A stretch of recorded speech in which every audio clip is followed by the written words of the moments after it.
Whenever a breakout ends, a pullback often begins. Traders are watching carefully at the strength of the pullback to get an understanding of how deep the pullback is and what might follow. In this video, we're going to look at the pullback from both the S&P 500 and the DAX. This is the weekly chart of the S&P 500, the ES, and you can see that we had that strong breakout, we had minor follow through, and we reached that important measured move that I talked about in the last couple of videos. This week, we started the pullback. A pullback can be small, can be large. It can become a full reversal. And so traders are watching carefully what the pullback looks like to determine what's probably the next action to take. Now, we broke to a new all-time high on the weekly chart, and the prior all-time high is here. 93.50 is that prior all-time high. And you can get different types of pullbacks. You can get a tiny pullback that doesn't even go back to the prior high, and it immediately starts to resume up. You can get a larger pullback that, for example, touches the prior high and immediately resumes up. Or you can get a pullback that goes deeper. And traders are watching carefully, for example, at the close of this bar. The close of this week is 91.25, and the prior all-time high is 93.50. That means that this close is below that breakout point. That already says something about the strength of the market. If the market was really, really strong, then the bulls would not even let it go beyond the prior all-time high. But they did. Not only did they let it go, but they also let it close below the prior all-time high. That reduces the chances of a very strong follow-through from this breakout. We're still probably going higher. We're still probably going to 8,000. In a previous video, I mentioned a couple of things, and all of those things are still important. The measured move, 75. That is still a magnet for a reversal back up. But more importantly, also the gap from the July close to the August open. That gap that is still open, and I think we're going to close that as well. This breakout, this reversal attempt is probably going to fail. We're probably going back up to the 75, but it's strong enough to make me think that over the course of time, we're coming back down and test that close. So we've now tested that prior line. The next line that the bears want to get to is, of course, that line, and there's a tiny gap left. That is 48.75, and this low is 57. So there's about an 8-point gap between that low and that high. And then the next ones are these two, and that will be 76.32. So those prices are important. Now, what do you think is going to happen as soon if we test below this week's low? You're going to find bears selling back to all the way down here, or are bulls waiting after buying all of these strong closes? Are they waiting to finally buy below a bear bar? It's likely that they will buy below last week's low. There's a little bit more distance to the moving average, and that happens to also be where the July close and the August open sit. I think we'll bounce back to 75 and then come down and get a second leg down to the July open. So next week, it looks like there's going to be more buyers below this week's low. If we even get below last week's low, we don't have to get there. We can just open higher and then start to rally. We're still likely going to get new all-time highs on this weekly chart. Daily chart is basically the same, but you can look at it a little bit in more detail. This had its second leg up, which is what I'm expecting on the weekly chart. And this had already its second leg up, 2 attempts to break out to a new high, and they failed. This, importantly, is an inside bar. It's hesitation at a new high, and we fell below the inside bar and had follow through. That makes it likely that you get at least one more leg down. And here you can see that prior all-time high that we fell into. There's another test here that we might get. That is the 76.32. And then there's, of course, the breakout point that gave us the measured move up to 78.10. But we have 3 legs down. The inside bar is the first leg. These 2 bear bars are the second leg. And then we have a third leg down. And we're at the moving average. This is a place where bulls will start to buy. And if they need to buy more lower, they will. But they're probably going to get back to the close of August 17, this bear bar that started the selling. I think we're going to have to get back up here And if we're back up here, then we're also very close to the 775 on the weekly chart, that magnet. So that's what I think we're going to do early next week. If we get consecutive strong bear bars below the moving average, the market will become more bearish. You can see it here, consecutive bear bars below the moving average here and here. That will change the market into more sideways. And then a lot of the price action from this strong breakout will have lost its impact. It's a trading range, and this is currently the high, that's currently the low.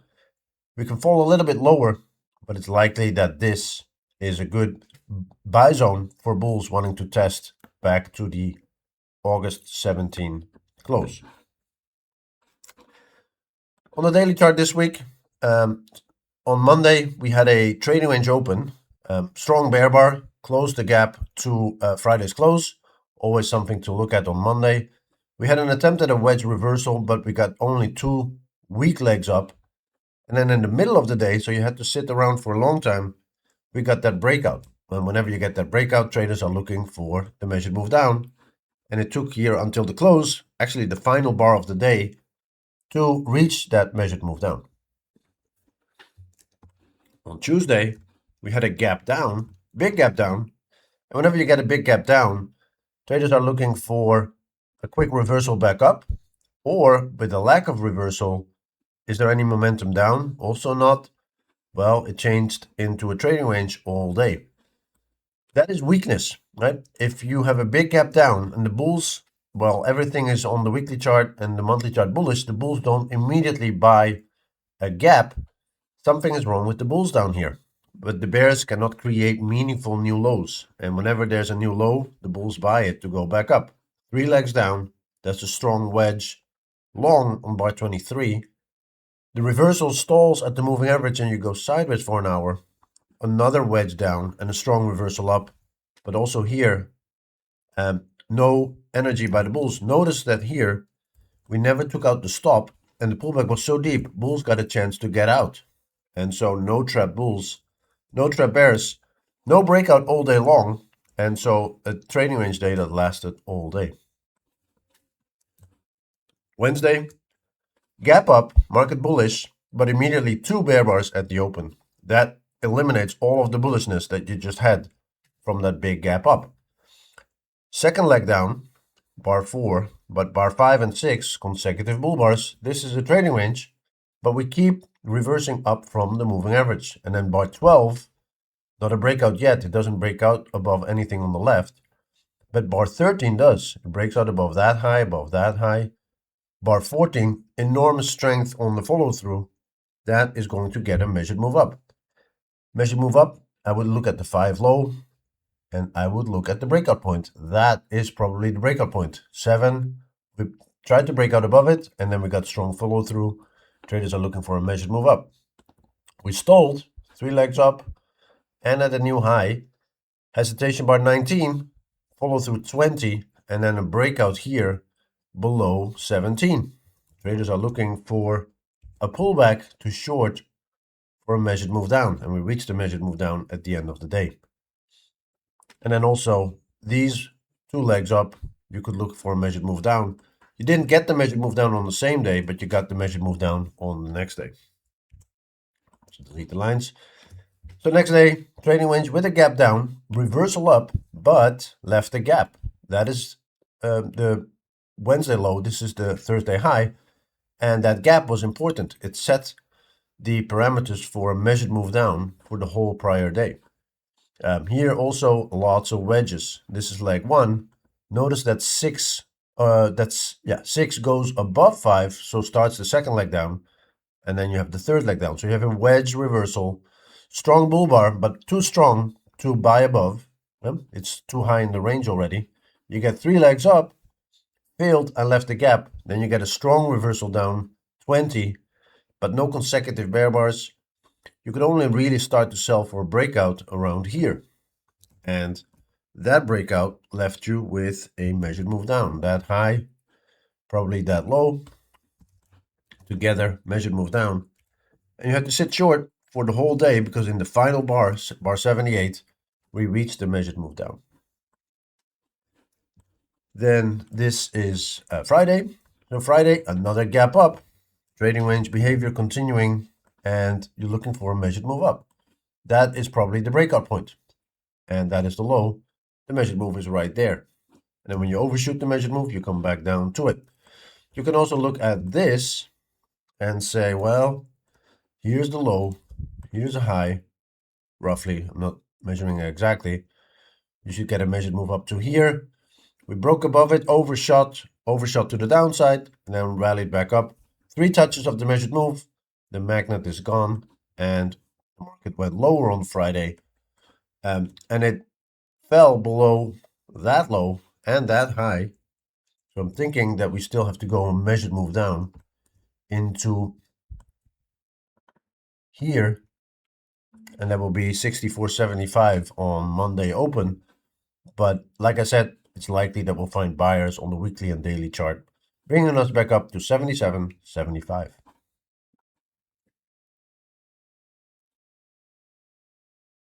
Then the DAX, this is the weekly chart. We also have the same breakout above prior all-time high. I mentioned in the Euro trading room that we probably come back down and test that former all-time high. 26,049 was that price, and 26,007 the prior all-time high from here. Breakout but bad follow-through. Bars with tails, we probably need to come back and test that close bar of July. Not immediately. A test of the all-time high was probably the first thing to look at. We're probably going to get a second leg up on the weekly chart and then come down, test the July close. This is a close above the breakout point. So there's a difference between the mini and the DAX here. This is strength by the bulls. Yes, we tested those prices, so we didn't leave a gap with the prices, but we tested the prices and at least closed above those breakout points. On the daily chart, you can see it clearly. This 26,049, that is that former all-time high, strong breakout, follow through on the daily chart, and a wedge, 1 leg, 2 legs, 3 legs. The third leg did not go past the second leg, but it doesn't matter. It's 3 pushes and a reversal. On the daily chart here, this is bad. You have 3 consecutive closes below the moving average. If it was really bullish, the bulls should buy immediately when we reach the moving average and not let 2 more bear bars go. So this looks like it's going lower.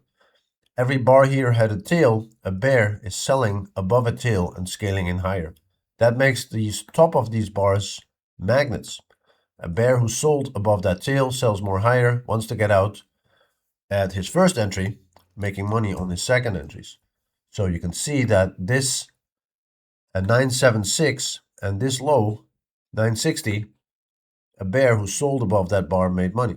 Can a bear who sold above that bar, a tiny tail, also make money? If we do continue to come down, that would be the next magnet for the bears, 812. I think we're hanging on to the moving average, barely, but we're still doing it. We probably have to go a little lower and a little higher. This is a trading range, but I think we're going to get more closes below the prior all-time high, but also that we're reversing up and closing the gap to this close of August 18. 5-minute chart on the DAX this week. On Monday, we had a gap up and consecutive bear bars. That makes it probably a bear trend or a trading range. We're still under this bear trend from Friday. And whenever you get a leg this strong, you're probably going to get a second leg down. Test of the Friday low, reversal up into a new high. We went above bar 16. Micro double bottom or higher low major trend reversal. Strong reversal up, but notice that this and this, it did not break above the bar 1 high. So 42, we couldn't even buy above, but it's probably a trap. Whenever you're in a trading range day and you get a vacuum test of the high, nobody should buy there until you see clear follow through. The risk is big. And notice what we did. We went below that low. Well, in a trading range, that's perfect. You can get a measured move down from that trap. So 42 high, 42 low was a measured move towards the close. And we touched it once, we touched it again, and we closed there. So that was a strong magnet. The short is probably here, a low 1 after we tested below 42, or below here, a low 2 after we tested and bounced, and you just hold for the measured move and you tighten your stop. As the market goes your way, you tighten your stop above your entry bar. Wednesday, breakout, and what's the follow through? Could not even get below 1. Bull bar, inside bar, big tail, sellers into the bar, and then you get another breakout bar. What's the follow through? We go below bar 3 and we close a strong bull bar. That is not a bear trend. That is not how an all-day bear trend looks like when it starts. Third breakout 9, again a bull bar. Smaller bull bar, less bulls willing to buy here, but it's again a bear breakout that gets no follow through. So now you have 3 legs down, a wedge. Now 11, 12, and 13 try to become a failed wedge. If you would get a failed wedge, market can go a measured move down. But it's not a failed wedge. 15 and 16 break above 11. You should look for at least a measured move up from a failed breakout. And the high of that bar, the low of that bar together form a strong measured move magnet up to here. Look at what happens when we get there. Not only do we take profit, but we also go sideways around that price for about 2 hours. That makes it a strong magnet. And then you have strong highs here, 1, 2, and 3. Whenever we break strongly below 2 of them, traders are looking for measured moves down. From that high to that low, you got one here. Market doesn't give a lot of reaction, so traders are looking for the bigger one, and you get it until the close of the day. Then, August 19, another gap up, and immediately bear sell a gap. There's bearish strength in the market, but we're closing the gaps to the start of the sell-offs. Here, this leg started a sell-off, and it left a gap. This reversal went back to the first close of that sell-off. That indicates trading range behavior and profit taking at new lows by the bears. Bar 1 is a breakout, bar 2 is good follow through, but what follows after that is weak. No new high, new low, sort of a triangle, maybe a channel, but a bear who sold the bar 1 close could not make money, right? He missed his profit target. Even here, he missed his profit target by a couple of ticks. So it was sort of a bear trap. Although bears could make enough money, selling the close of 1 with a stop above 1 did not create a profitable trade.